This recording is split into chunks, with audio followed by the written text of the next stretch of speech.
Hello, good morning. My name is Amelia Jiménez-Sánchez, she, her. I'm a postdoctoral researcher at the IT University of Copenhagen. The paper I'm presenting today is a joint work with participants of a workshop that we organized last year in Denmark.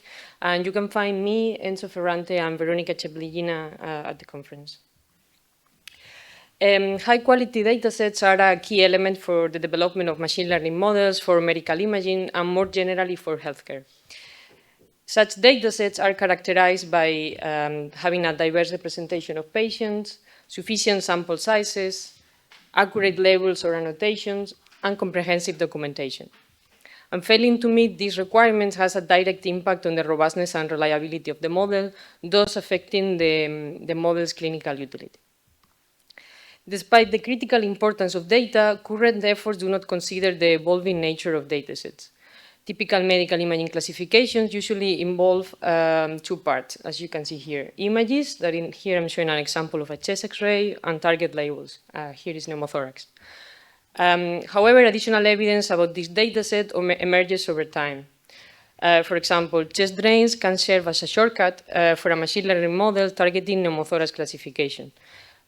Here, a shortcut refers to a situation where a model learns to rely on a spurious or unintended feature in the data that correlate with the target label rather than learning the disease features. There are also studies that show gender imbalance in chest X-ray disease classifications or models that can recognize patient race from this kind of image when clinicians cannot do that even from the original image.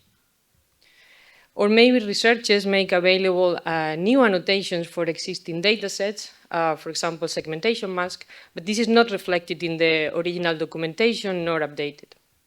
So we refer to these newly discovered aspects of datasets as research artifacts.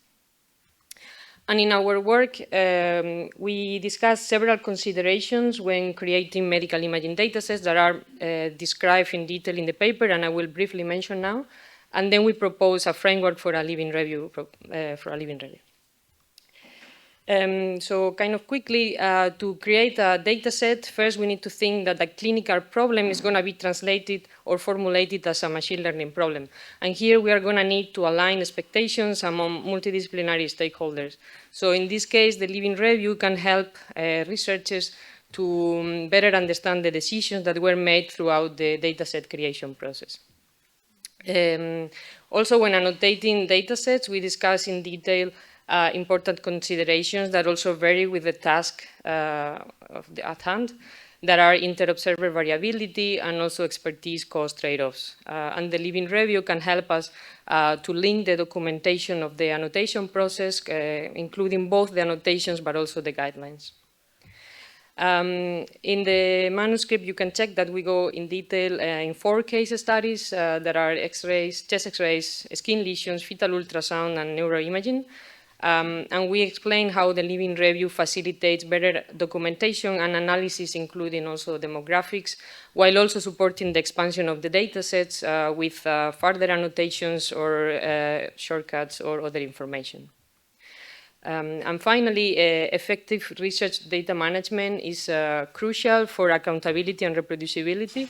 So it is important to consider the entire dataset lifecycle from acquisition, storage, sharing the data, and maintenance. So the living review helps with accessing dataset version and license information as well.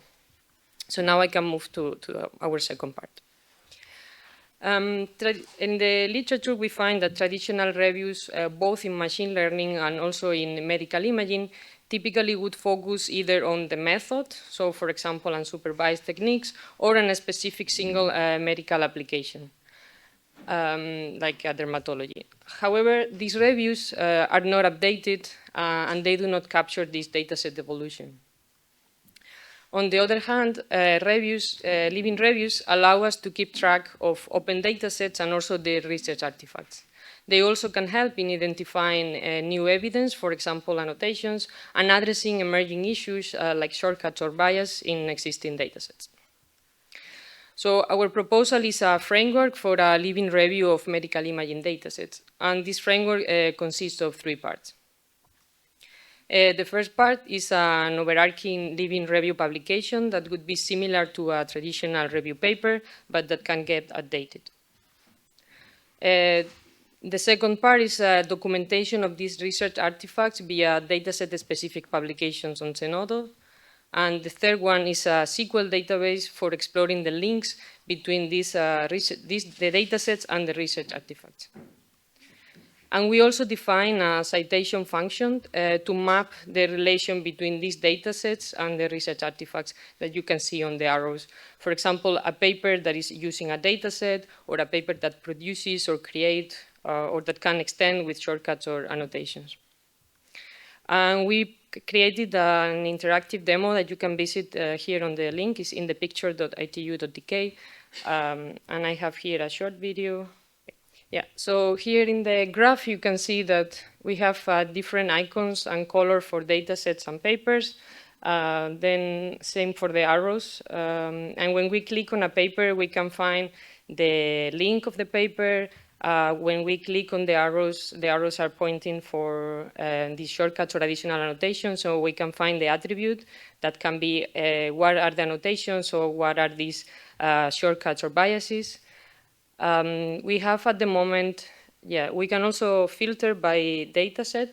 So Chexpert is a big chest X-ray dataset that has been shown to have several issues.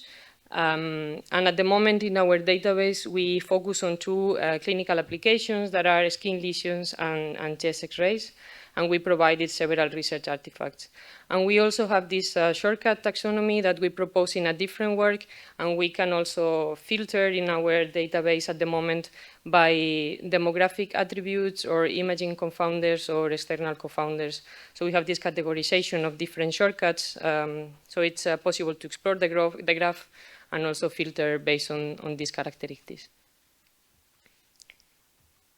Okay. So it is unrealistic to expect us to cover all areas of medical imaging, to maintain, update this living review, and ensure that all the researchers are aware of its existence. We therefore propose a structure that promotes collaborations with contributions from the community, and I think we are happy to take input on how to do this. And we also foresee a limitation of the current approach, and is that we do not yet integrate any mechanism for quality assessment. For example, a data steward who could monitor the accuracy of these contributions. So to summarize, our living review aims to keep track of research artifacts, encourages collaborative research, better dataset documentation and citation practices, and also regular updates on new evidence. So thanks to all the co-authors of this work, thanks to the Independent Research Fund Denmark and the Danish Data Science Academy for funding our project and also the workshop. Thank you for your attention, and I'm looking forward to questions.